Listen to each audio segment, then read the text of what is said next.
Faut-il empêcher les salariés de Sephora de travailler le soir, même s'ils le désirent? C'est le problème. La justice a tranché dans l'affaire Sephora. Vous le savez, le parfumeur avait décidé d'ouvrir l'un de ses grands magasins sur les Champs-Élysées jusqu'à 1 h du matin avec des salariés volontaires. Les syndicats de la distribution s'y opposaient. Ils ont obtenu gain de cause. La décision de la Cour d'appel de Paris hier est claire et nette. Le grand magasin de parfums des Champs-Élysées doit fermer ses portes après 21 h. Si la justice nous donne raison, c'est pas parce que elle a voulu nous faire plaisir, c'est parce que l'entreprise est en tort. Donc c'est pas de l'idéologie à un moment. Encore une fois, l'ensemble des dispositions légales se respectent, y compris les dispositions sociales. On se dit comment on va finir le mois, du coup, 21 h, c'est pas minuit. Les salaires, forcément, on est mieux payé, donc ça permet d'arrondir les fins de mois. L'astreinte en cas d'ouverture est lourde, 80 000 € par ouverture et par salarié présent après 21 h. La direction a annoncé qu'elle se pourvoirait en cassation. Elle affirme réaliser 20% de son chiffre d'affaires avec ses nocturnes. Pour les gens qui travaillent, c'est bien. C'est pratique quand même. Si on quitte le travail assez tard Sur les champs, la décision pourrait bientôt faire trembler Monoprix. Les syndicats ont en effet annoncé leur intention de porter plainte pour fermeture tardive. Alors Karl Gazi, vous êtes secrétaire général de la CGT Commerce et Services de Paris. C'est vous qui êtes à l'origine de cette interdiction. Je suppose que c'est pour le bien des salariés. Oui, mais pas contre leur gré. Pas pour le bien des salariés volontaires, pour le bien des autres salariés, ceux qui seront forcément impactés par les ouvertures auxquelles participent ces salariés volontaires. Sephora est une entreprise qui est dans un univers concurrentiel, donc même si c'était vrai que c'était avec des salariés volontaires qu'ils ouvraient, il n'empêcherait que demain, l'ensemble des concurrents de Sephora seraient contraints d'ouvrir, volontaires ou pas, et l'ensemble des salariés du commerce, ils sont 400 000 à Paris, ça compte plus à notre sens, leur santé compte plus à notre sens, que la volonté de 100 personnes chez Sephora sur les Champs-Élysées. Mais alors qu'en est-il de la santé de tous les salariés qui travaillent le soir au même moment sur la même grande avenue des Champs-Élysées? On pense à ceux de Monoprix, on pense à ceux de la Fnac qui travaillent jusqu'à 23 h 45, on pense à ceux du drugstore qui travaillent jusqu'à 2 h du matin, on pense à tous ceux qui travaillent dans les restaurants, dans les cinémas, dans les théâtres, je pense à moi qui travaille le soir ainsi qu'à tous les techniciens qui sont là. Qu'en est-il de nous? Vous avez l'air de bien vous porter. Oui, mais enfin... ceux de Sephora mais aussi. généralement, les problèmes surgissent un peu plus tard. J'espère qu'ils ne surgiront pas pour vous, mais le Code du travail prévoit quand même qu'il y a des professions qui nécessitent un travail de nuit, soit en raison d'un impératif social, soit en raison d'un impératif économique. Et dans ce cas-là, fille de la santé? Pas fille de la santé, mais on est en présence de deux impératifs qui peuvent être contradictoires, et c'est une espèce d'équilibre qu'il faut trouver entre ce qui est nécessaire. Là, en revanche, où il s'agit d'une commodité, effectivement, il peut être pratique d'aller dans un magasin le soir, s'acheter du parfum, Chanel numéro 5 à 2 h du matin, pourquoi pas. Ne faites pas de publicité, j'en ai déjà fait suffisamment, on est numéro un yaourt 0% d'une marque générique à 2 h du matin, pourquoi pas. Néanmoins, c'est une commodité, ce n'est pas un impératif, et dans la balance impératif de la santé, je pense que ça ne pèse pas lourd. Alors, réaction, Éric Dupond-Moretti? Non, moi je ne connais pas la situation des salariés. Tout ça sont des problèmes très complexes. Il y a le droit du travail, il y a la liberté évidemment. Il y a des gens qui ont envie de travailler. Est-ce qu'ils sont obligés de le faire? Quel est leur salaire? Tout ça sont des questions qui méritent d'être posées. Ouais. Mais visiblement, ils ont répondu. Hein. Ils disent tous, nous, on est très contents de travailler, on gagne plus d'argent. Vous avez une société avec 10% de chômage, comment voulez-vous que la pression sur les salariés ne soit pas telle que même un travail le soir, la nuit, etc., mais un travail pourvu qu'il y en ait un. Et c'est ça qui incite à détricoter tous les acquis sociaux, tout ce qui a fait que le droit a progressé pour les salariés. Et Karl ne l'a peut-être pas dit aussi cash, mais il faut le dire franchement, quand on travaille la nuit, en statistique et en moyenne, on perd 3 ou 4 ans de vie. Les cancers de la prostate, les cancers du sein, pour les personnes qui travaillent la nuit, sont considérablement augmentés. Donc il y a des risques sur la santé, mais ce n'est pas simplement un problème de santé. Ce n'est pas qu'un problème de santé, c'est aussi un problème qui touche à la désynchronisation des temps, c'est-à-dire au fait que, à partir du moment où on peut travailler n'importe quand, le dimanche, le soir, la nuit, etc., le temps pour se rencontrer entre amis, en famille, etc., devient totalement désynchronisé. Ça pose pose un problème. Et le dernier, qui n'est pas les moindres, puisque vous parlez de liberté depuis tout à l'heure, mais de quelle liberté? Moi, je ne parlais de rien. Hein. C'est une des questions que vous posez, parce que interdire, derrière, il y a bien la question de la liberté. Oui. Et je suis très attachée à la liberté. Mais là, en l'occurrence, on nous parle de consumérisme. C'est quoi? C'est la liberté de pouvoir acheter tout et n'importe quoi à n'importe quelle heure. Est-ce que c'est ça la liberté véritable? Et moi, je pense que ça pose la question, finalement, ce que ce syndicat, par cette conquête, par votre travail, vous mettez dans le débat, ainsi que toutes les batailles contre le travail du dimanche, ça pose l'enjeu du consumérisme, de la place de la marchandisation de tout dans une société qui est tournée vers cet objectif. Et je pense qu'il faut qu'on revienne, qu'on mette les choses dans un autre paternaliste quand même comme point de vue. Enfin, c'est très très étonnant. Si les gens ont envie d'acheter, quand vous allez boire une bière à la terrasse d'un café à 22 h, vous vous demandez pas si le type qui vous sert va perdre 3 ou 4 ans de vie. Ce qui est très frappant, moi, je trouve, dans le documentaire qu'on a vu, c'est... Mais vous la posez pas, j'imagine, que vous la posez pas, de même que... non, prenez pas de bière après 22 h. Je ne bois pas trop de bière, mais c'est pas le sujet. Vous voyez bien le problème. Non, mais ce qui est très frappant dans le documentaire, c'est que c'est essentiellement des jeunes, quand même. C'est-à-dire, ce que vous voyez là, c'est des jeunes. C'est-à-dire des gens qui peuvent supporter de travailler la nuit. Généralement, ils sortent la nuit, sinon. Et qui ont besoin d'argent, qui ont besoin de pouvoir d'achat. On est quand même dans un pays où il y a un problème de pouvoir d'achat, où il y a un problème d'emploi. Pour toute décision qui revient à réduire le pouvoir d'achat de ces salariés, qui sont quand même mieux payés quand ils travaillent le soir, c'est quand même un peu bizarre. C'est très à contre-courant mais parlons dans ce cas-là des vrais problèmes, qui est la question de la relance économique, qui est la question du partage des richesses. Vous nous parlez, et dans 3 secondes, je suis sûre qu'on va arriver au coût du travail et à toutes ces sornettes que vous nous serinez. Parlons du coût du capital. Parlons de ce qui permet un partage des richesses. Si vous permettez aux modestes syndicalistes que j'essaie de m'immiscer dans votre débat fort intéressant, on va rester sur des choses très concrètes. Quand les salariés de Sephora sont volontaires, ils ne sont pas volontaires sur une île déserte. Ils sont entourés d'autres salariés du commerce bien sûr. Et qui sont entraînés sur le terrain du travail de nuit contre leur gré. Moi, je ne veux pas interdire à un volontaire de travailler s'il le veut. Si son volontariat n'a pas d'impact sur les autres salariés, il n'y a aucun souci avec ça. Le problème, et c'est le sens de l'ordre public social, c'est pour ça qu'il existe, c'est pour ça que nous avons des normes minimales dans le Code du travail. C'est parce que si jamais on permettait aux volontaires, supposez par exemple qu'on permette d'embaucher en dessous du SMIC aux gens volontaires pour travailler en dessous du SMIC. On imagine sans difficulté que demain, tous les patrons embaucheraient des salariés en dessous du SMIC et réserveraient l'embauche aux salariés qui accepteraient, qui seraient volontaires pour travailler en dessous du SMIC. C'est le même problème pour le travail de nuit. Si les salariés de Sephora travaillent la nuit, si le magasin est ouvert, Marionneau doit ouvrir, les galeries de Lafayette doivent ouvrir, le Printemps doit ouvrir et c'est un ensemble, ce sont 400 000 salariés non volontaires qui sont entraînés sur le terrain du travail de nuit, sur ce temps décalé. Attendez, juste pour un exemple, parce que le phénomène de tache d'huile dont vous parlez est vrai dans les deux sens, puisque vous avez obtenu aussi la fermeture de Bricorama, enfin la fermeture le dimanche. Bricorama ouvrait ses magasins le dimanche. Résultat, Bricorama a contraint ses concurrents, Leroy Merlin et Conforama, à fermer à leur tour le dimanche. Regardez, la décision a été prise justement aujourd'hui. C'est ce que nous appelons un cercle vertueux. Ça nous faisait l'équivalent d'à peu près 100 € en plus par dimanche travaillé.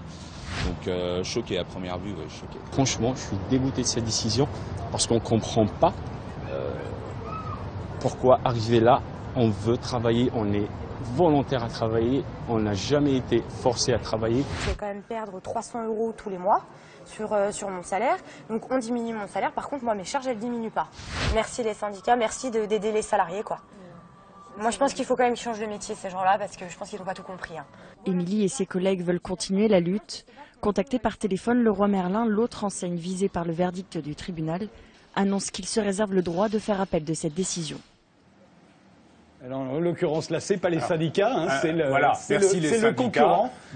Maintenant, il est admis communément que quand quelqu'un fait fermer un magasin, ce sont les syndicats. C'est le patron de Bricorama. Je le rappelle, il y a quelques mois, c'est lui-même qui organisait des manifestations de salariés pour demander de ne pas appliquer la loi qu'il fait appliquer à son tour. Donc ces salariés qu'on jette dans les rues pour dire « nous avons envie de travailler, nous sommes volontaires » sont l'objet d'une manipulation dont le seul objet est un objectif de concurrence entre les enseignes qui sont sur des marchés étals, vous le savez comme moi, de croissance étale, et qui, pour chercher des parts de marché nouvelles, essaye de les piquer aux concurrents en ouvrant plus tard que lui, un autre jour que lui, etc. C'est exactement ce qui se passe. Il y a aussi les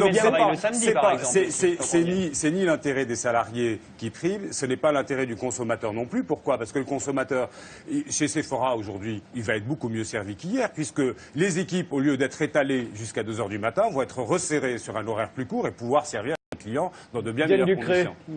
Moi, je suis assez d'accord avec Clémentine Autain sur le fait de la vraie question qui se pose. Je ne pense pas que ce soit celle du coût du travail ou celle de la pénibilité. C'est celle, en effet, de la marchandisation.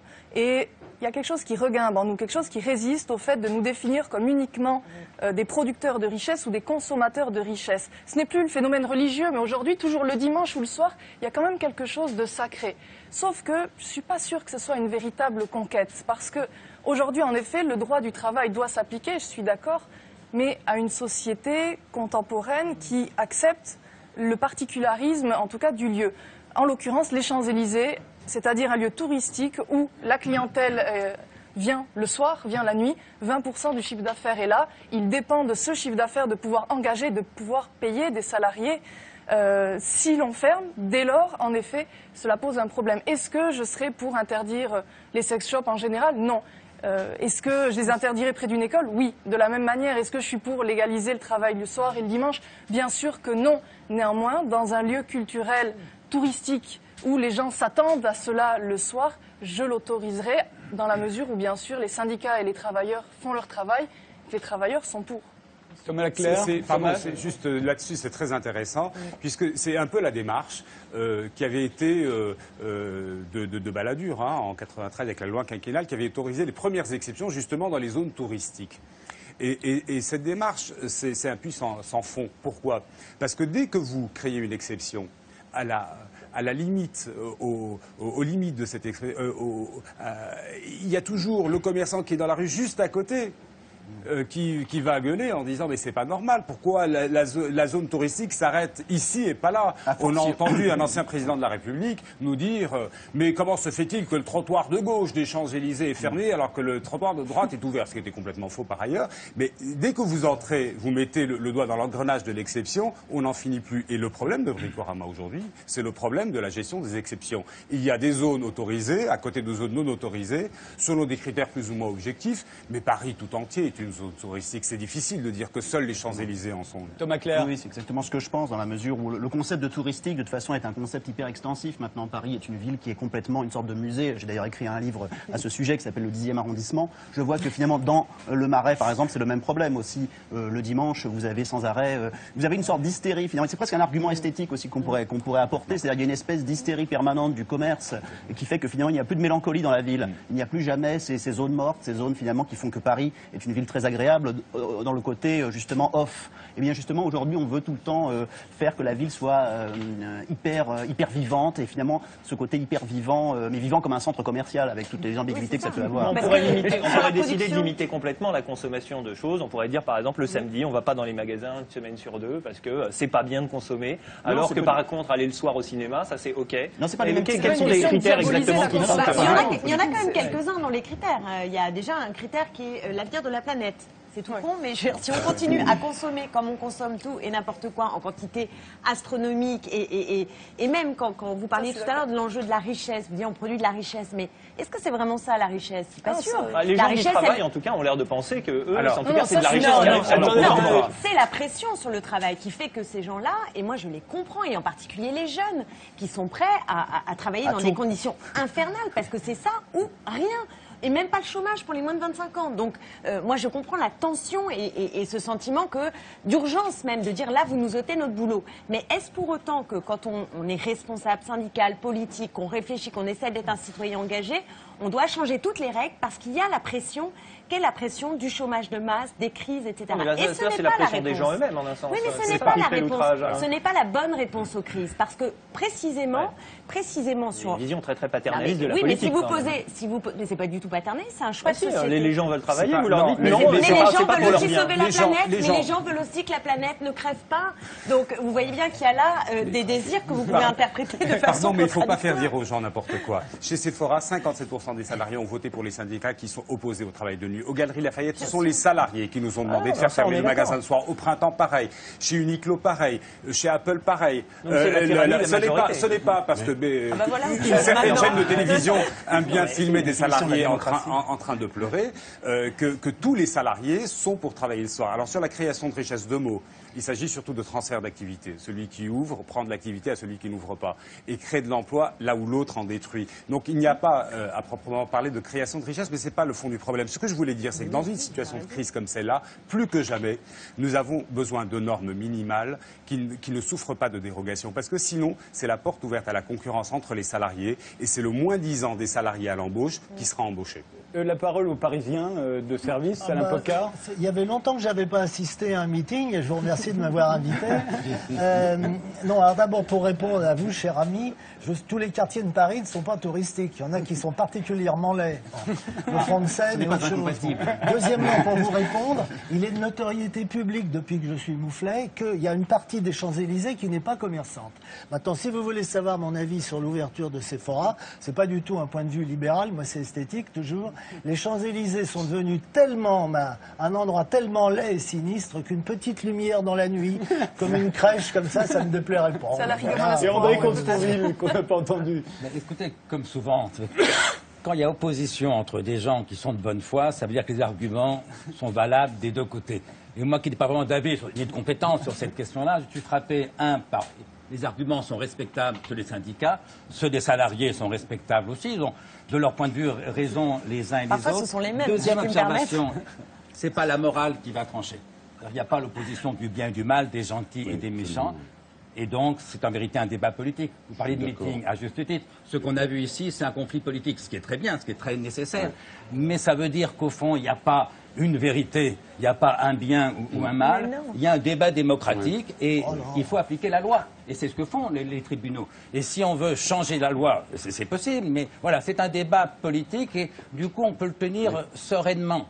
Une fois qu'on a compris que la position de l'autre n'est ni une position idiote, ni une position immorale, on n'est pas d'accord, on s'affronte, le plus fort gagne. Le plus fort dans une élection, c'est celui qui a le plus de voix. Mais c'est vrai que c'est un jeu de société. Eric Dupond-Moretti. Je suis assez d'accord avec ce que vous venez de dire. En réalité, pardon, M. Tadi, mais c'est un peu hors sujet. Hein? Il n'est pas question ici de problèmes liberticides. Enfin oui, vous opposez la liberté des salariés, la liberté... Bon. Mais le thème de l'émission, c'est les interdictions tous azimuts. Là, c'en est une. D'accord. En l'occurrence, il y a une décision de justice, semble-t-il. Bon. Ce que je note quand même, c'est que c'est une bonne base pour les sujets à venir. Parce que nous dit-on d'emblée? Vous nous dites d'emblée, mais la santé publique. Bon, d'abord, le type qui ne sait pas nourrir ses gosses, il peut aussi perdre en stress quelques années de vie. Celui-là qui ne peut plus travailler. Bon. Mais surtout, ça pose parfaitement ce que nous allons voir dans les sujets à venir. À savoir que chaque fois qu'on nous prive d'une liberté, on nous dit « mais c'est pour votre bien ». Alors, à tort ou à raison, là, en l'occurrence, moi, je ne veux pas rentrer dans le débat. Je pense que les arguments sont respectables. Et encore une fois, je ne connais pas la situation des salariés, de Sephora, etc. Mais c'est une bonne base pour entrer dans le vif du sujet. Eh bien, on va y entrer. Karl Gazi, un dernier mot. Il ne s'agit pas de privation de liberté. Il s'agit de préservation de droits. Salariés, il s'agit de préservation de droits. On peut continuer à acheter des produits chez Sephora, juste pas après. Il ne s'agit pas, pardon, Clémentine, ni de bien ni de mal. Il s'agit de démocratie. Il y a une immense majorité de salariés, 400 000, qui travaillent dans le commerce aujourd'hui sur Paris, qui ne veulent pas travailler le soir. Et le problème, c'est qu'une centaine de salariés, volontaires peut-être, mais volontaires dans les conditions qu'on peut imaginer, c'est-à-dire pression sur les salaires, pression sur un tas de choses, en voulant travailler, vont entraîner derrière eux, par le jeu de la concurrence, les autres salariés. Point final. On n'a pas d'autre prétention que celle-là, que de préserver l'intérêt de l'immense majorité des salariés. Merci Karl Gazi. Alors passons justement à